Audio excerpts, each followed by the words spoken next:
Beaucoup de gens se posent la question de savoir comment devenir riche en Afrique. Et si vous êtes une personne qui s'est déjà posé cette question, l'émission d'aujourd'hui est pour vous. Je vais partager avec vous aujourd'hui trois attributs dont vous avez besoin qui vont vous permettre de créer des richesses et de devenir riche en Afrique. Si c'est quelque chose qui vous intéresse, restez branchés.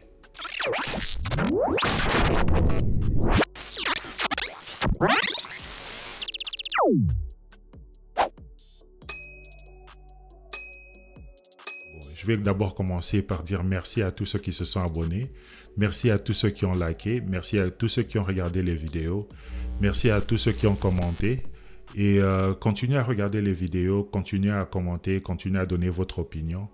Et c'est un peu ça. Son of Congo, c'est une émission où nous sommes en train de partager. Moi, je donne mon opinion, mais vous aussi, vous avez une opinion. Elle n'a pas besoin d'être la même que la mienne. Vous pouvez aussi donner votre opinion et on partage comme ça. Mais merci encore à tous ceux qui ont regardé et tous ceux qui continuent à suivre. Partagez l'émission avec vos amis, avec vos frères, vos sœurs, avec les gens que vous connaissez. Et comme ça, on peut grandir un peu la conversation. On va un peu grandir notre communauté. Encore une fois, merci et on peut commencer. Et maintenant, pour commencer l'émission d'aujourd'hui, comme je disais, beaucoup de gens se posent la question de savoir comment devenir riche en Afrique. Et comme je disais, je vais vous donner dans cette émission ici 3 attributs dont vous avez besoin pour devenir riche en Afrique. Mais du coup, d'abord, ce que je vais vous dire est qu'on va d'abord parler de ce qui ne va pas vous rendre riche en Afrique. Ce qui ne va pas vous rendre riche, c'est le travail. Si vous êtes en train de travailler pour quelqu'un, si vous êtes en train de travailler pour un entrepreneur, que ce soit une entreprise privée ou bien une entreprise publique, si vous travaillez pour quelqu'un, vous ne serez jamais riche en Afrique. Et la raison pour laquelle je dis ça, c'est parce que les gens qui travaillent, la personne qui a implémenté cette entreprise, la personne qui a créé cette entreprise, quand cette personne a fait son plan, dans son plan, les employés qui étaient en train de travailler pour lui ne pouvaient pas devenir riches. Parce que si vous êtes des employés et que vous avez cette possibilité de devenir riche, ça veut dire que le propriétaire de la compagnie lui-même va perdre. Parce que c'est lui, normalement, qui est censé trouver une solution pour que lui devienne riche. Donc, c'est un peu ça, c'est comme ça que vous devez penser à ça. Quand vous travaillez pour une compagnie, vous êtes en train de travailler pour rendre quelqu'un d'autre riche. Vous n'êtes pas en train de travailler, vous n'allez pas devenir riche en travaillant pour cette personne. Parce que cette personne, dans tout ce que vous êtes en train de faire, peu importe votre salaire, si vous pensez peut-être que cette personne vous paye beaucoup d'argent, en réalité, elle est en train seulement de vous payer ce que vous êtes en train d'apporter à la compagnie. Ça veut dire que pour le travail que vous êtes en train de faire, même si cette personne, disons que cette personne vous paye 100 000 $ l'année, mais cette personne est en train de faire un plus grand profit avec le travail que vous faites. Ça veut dire que lui, peut-être, il est en train de se faire, ou bien elle est en train de se faire quelque chose comme 150 ou bien 200 000 $. Et elle a jugé bon de te payer 100 000 $. Donc, ça veut dire que tout ce que tu es en train de faire, tous les boulots que tu auras dans la compagnie, ces boulots-là sont des boulots qui sont déjà budgétisés. Et c'est là, en fait, c'est la personne qui est à la tête de la compagnie qui est en train de devenir riche. Donc ça, c'est la règle numéro 1. Tant que vous êtes en train de travailler pour quelqu'un, vous n'allez jamais devenir riche en Afrique. Ça veut dire que maintenant qu'on sait qu'on ne peut pas travailler pour quelqu'un d'autre pour devenir riche, la seule possibilité qui nous reste, c'est l'entrepreneuriat. Et ici, du coup, je vais vous dire que l'entrepreneuriat, c'est la seule façon dont vous pouvez devenir riche vous-même en Afrique. Et peut-être vous allez vous poser la question, ou bien vous allez me poser la question, comment je vais devenir un entrepreneur? Et c'est quoi un entrepreneur? Et moi, je vais vous dire que quand vous pensez à l'entrepreneuriat, beaucoup de gens pensent à l'entrepreneuriat, ils pensent au profit. Ils pensent que je vais devenir un créateur d'entreprise, je vais engager des gens, je vais être un créateur d'emplois et je vais commencer à avoir mon profit. Mais en réalité, quand vous pensez à l'entrepreneuriat, il faut penser à ça d'une autre manière.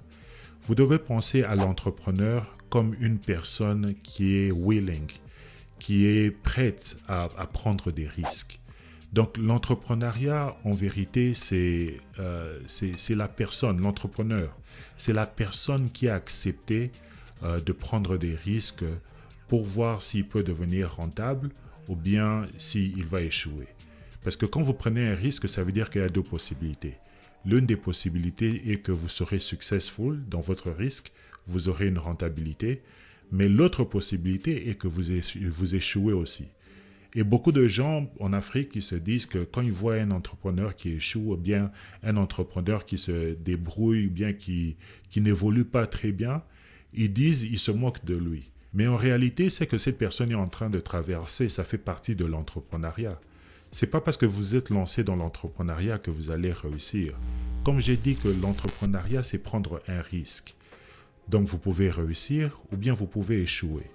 Donc le fait que vous avez accepté cette possibilité, c'est ça qui fait de vous un entrepreneur. Et maintenant, c'est pas parce que vous êtes en train de prendre des risques ou bien l'entrepreneur c'est quelqu'un qui prend des risques que vous devez prendre seulement n'importe quel risque.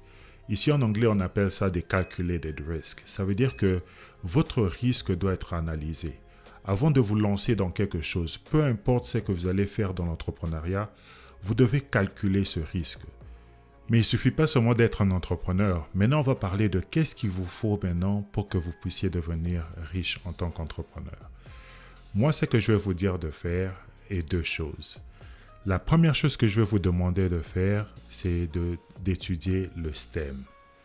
Et le STEM ici, on voit toutes les études qui sont dans la science, dans la technologie, dans le engineering et dans les mathématiques. Étudiez le STEM pour devenir riche en Afrique et lancez-vous dans l'entrepreneuriat. Quand vous faites les deux, c'est là que vous vous donnez la meilleure chance de devenir riche en Afrique. Et je vais vous dire pourquoi étudier le STEM et vous lancer dans l'entrepreneuriat fera de vous un homme riche en Afrique. C'est parce que quand vous étudiez les STEM, vous avez 3 choses qui sont vraiment importantes dans l'entrepreneuriat, 3 choses qui sont vraiment importantes pour devenir successful ou bien pour avoir du succès dans la vie. La première chose que vous avez, c'est ce qu'on appelle le problem solving. Le problem solving, c'est votre habilité de résoudre les problèmes. Quand vous étudiez le STEM, les sciences, les technologies, le engineering et les maths, vous êtes adapté à résoudre les problèmes. Vous savez comment analyser les données pour résoudre le problème. Même si vous êtes en train de vous lancer dans l'entrepreneuriat dans n'importe quel domaine, que ce soit dans l'agriculture, que ce soit dans l'élevage, que ce soit dans le real estate, que ce soit dans les médias, vous savez ce qu'il faut faire pour pouvoir résoudre les problèmes.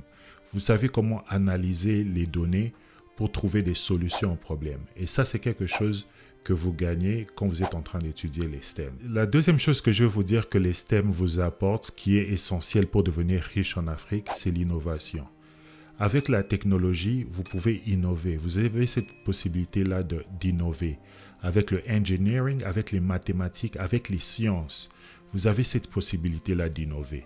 C'est pour ça que je dis toujours que nos étudiants en Afrique doivent se lancer vraiment dans les études sur le STEM. Ça va les permettre de trouver des solutions.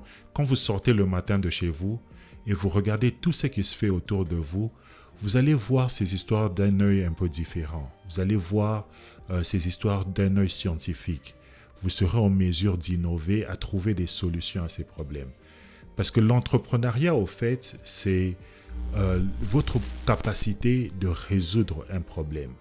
Quand vous vous demandez, par exemple, comment je vais faire pour avoir une bonne idée de business? Je cherche des bonnes idées de business, mais je ne trouve pas.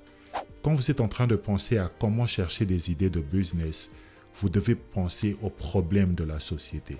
Regardez autour de vous, regardez tous ces problèmes. Tous ces problèmes que vous voyez, ce sont des opportunités pour vous d'entreprendre. Vous devez maintenant essayer d'analyser les données et créer une solution. Et c'est cette solution-là que vous allez vendre à d'autres personnes. Ce que les entrepreneurs souvent font, ils pensent à une solution et ils partent directement en banque et ils disent que j'ai besoin d'un prêt pour implémenter ça. Ils ont fait un business plan, ils disent que j'ai besoin d'un prêt. Et beaucoup d'entrepreneurs en Afrique font cette erreur. Moi, je vais vous demander, si vous êtes un entrepreneur en Afrique, d'oublier les banques. Ne partez pas chez les banques. Travaillez d'abord sur votre solution. Regardez d'abord, implémentez d'abord votre solution. Regardez le problème qui est devant vous, étudiez votre solution, analysez votre solution, implémentez cette solution peut-être à un petit niveau pour tester votre solution. Parce que ce que vous devez faire dans l'entrepreneuriat, vous devez d'abord vous convaincre vous-même que votre solution est bonne. Ça veut dire que vous devez être en mesure de tester cette solution. Une fois que vous testez cette solution, vous aurez des données. Et ces données vont vous permettre d'aller devant une banque et dire à la banque que voici, j'ai fait mon test et j'ai eu ça. Si vous investissez plus d'argent sur moi, on pourra grandir nos opérations. Tout commence avec vous. Vous devez être la personne qui sort, qui implémente ça et qui documente tout ce que vous avez fait avant d'aller même demander un prêt à la banque. Et c'est comme ça qu'un entrepreneur doit penser. Vous ne devez pas seulement chercher à prendre le prêt et partir comme ça, non. Et c'est ici que vous voyez que l'innovation, la capacité d'innover, c'est ça qui va faire de vous un successful entrepreneur. Vous devez aussi éviter de copier d'autres personnes. C'est pour ça que je parle d'innovation. Beaucoup de gens en Afrique copient d'autres personnes. Vous voyez que quelqu'un a fait sa boutique de café, vous aussi vous voulez faire un café. Il y a quelqu'un qui a fait son beauty salon, vous aussi vous voulez faire votre beauty salon. Il y a quelqu'un qui a une pharmacie, vous aussi vous ouvrez des pharmacies. Donc vous devez arrêter de faire des copier-coller. Si vous faites des copier-coller, vous n'allez jamais devenir riche en Afrique. Vous devez étudier le problème. Regardez votre société, étudiez votre problème de société et trouvez une solution à ce problème. Plus la solution est grande, plus votre potentiel de devenir riche. Et plus la solution est petite, votre potentiel de devenir riche aussi est en train de diminuer. C'est pour ça que vous ne voulez pas copier-coller. Parce que si tout le monde fait des pharmacies, votre potentiel de devenir riche en faisant une pharmacie commence déjà à diminuer. Ça veut dire que vous-même, vous devez trouver une solution à un problème. Et si la solution est bien raisonnée et si le problème est bien identifié, c'est là que vous aurez le plus grand potentiel de devenir riche en Afrique avec votre innovation. Et je vais même vous donner un exemple rapidement. Pour ceux qui se rappellent encore dans les social media, vous vous rappelez de High Five, vous vous rappelez des histoires comme MySpace. Quand Facebook est venu répondre à un problème. Ça veut dire qu'ils n'ont pas essayé de copier ce que MySpace avait fait, ils n'ont pas essayé de copier ce que High Five avait fait, ils ont étudié le marché, ils ont étudié le social media et ils ont trouvé où il y avait un problème. C'est là qu'ils ont implémenté maintenant leur solution. Et quand il a implémenté sa solution, Zuckerberg, il a fait ça à partir du collège. Il n'avait pas encore d'argent, il était dans son dorme et c'est là qu'il avait créé sa solution. C'est ici que je vous dis implémenter une solution à un petit niveau. Une fois qu'il a implémenté sa solution, il a distribué ça à l'école, vous distribuez cette solution dans votre quartier, ou bien vous créez quelque chose, une ampoule, quelque chose qui peut électrifier une ampoule. Vous essayez ça avec deux de vos voisins, un de voisin de derrière, un voisin de devant. Regardez comment cette solution fonctionne. Et si vous trouvez que les voisins sont contents, vous utilisez ces voisins pour commencer à faire maintenant votre publicité. C'est là maintenant que, à fur et à mesure que vous êtes en train de grandir, parce que vous avez bien fait vos calculs, l'argent que les voisins sont en train de vous donner, c'est assez d'argent pour vous pour grandir vos opérations. Mais vous allez arriver à un niveau où vous aurez maintenant besoin d'une banque. C'est là maintenant que vous allez à la banque, vous présentez vos données et vous dites à la banque que j'ai une solution, que moi-même j'ai innové. Ça, ce sont les datas et j'ai envie que vous puissiez appuyer mon opération. Et tout ça, c'est possible à cause de l'innovation. La troisième chose que je voulais vous dire, et ça, c'est une des choses les plus importantes, c'est la détermination. La raison pour laquelle j'ai parlé de la détermination quand je dis les STEM, et je dis que quand vous étudiez, ce que je suis en train de dire est que quand vous êtes en train d'étudier le STEM, vous aurez la capacité de résoudre les problèmes, vous aurez l'innovation et vous aurez la détermination. La détermination, c'est parce que quand vous faites souvent les STEM, vous êtes déterminé à trouver une solution. Ceux qui font les STEM, par exemple, qui sont en train de me regarder et qui sont en train de faire du coding, vous savez que quand vous êtes en train de vous donner dans le coding et que ça ne marche pas, souvent ça ne marche pas, vous êtes en train de vous tirer les cheveux, tout ça parce que votre code ne fonctionne pas, mais vous êtes déterminé à faire marcher ce code. Ça veut dire que vous allez essayer, ça ne marche pas, vous partez, vous prenez une pause, vous partez, vous mangez quelque chose, vous revenez encore, vous essayez, si ça ne marche pas, vous prenez une pause. Donc le STEM nous donne un peu ce caractère-là d'être déterminé à trouver une solution. Et je trouve que c'est quelque chose qui est vraiment important si vous voulez devenir riche en Afrique. Donc, si vous êtes dans l'entrepreneuriat, si vous avez le problem solving, vous avez l'innovation et vous avez la détermination, c'est ça qui va faire de vous une personne riche en Afrique. Et ici, ce que je suis en train de dire, c'est pas de vous dire que si vous vous lancez dans le STEM et puis que vous commencez l'entrepreneuriat, vous allez devenir riche. Ici, on est en train de parler, c'est un peu comme un pari qu'on est en train de faire. C'est quoi que... Parce qu'on sait déjà que si on ne fait rien, on ne va pas devenir riche. On sait que si on travaille pour quelqu'un d'autre, on ne va pas devenir riche. Maintenant, on se dit, la question que vous vous posez vraiment, c'est de savoir qu'est-ce qui va vous donner la meilleure chance de devenir riche. Ici, on parle de chance, ce n'est pas une garantie. Vous pouvez étudier le STEM, vous pouvez vous lancer dans l'entrepreneuriat, vous allez là-bas et vous échouez. Ce n'est pas une garantie.